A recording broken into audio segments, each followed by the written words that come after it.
за лошите желби. Штом човек ќе почне да посакува нешто лошо, веднаш се вознемирува. Горделивецот и лакомиот никогаш немаат одмор, а сиромавиот и понизниот по дух живеат во голем мир. Човекот кој потполно не умрел за себе си, брзо паѓа во искушение и го совладуваат и најмалите работи. Оној што е слаб по дух и уште телесен и склон кон световните работи, тешко може да се оттргне од земните желби.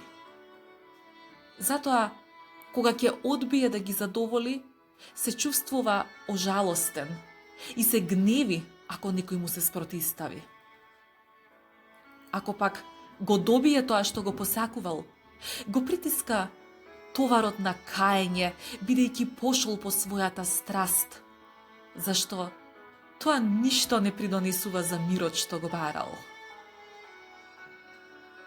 Вистинскиот мир на срцето се здобива со спротиставувањето на страстите, а не со попуштањето на нив. Нема мир во срцето на телесниот човек. Човекот предаден на надворешните работи. Мирот му припаѓа на побожниот и духовен човек.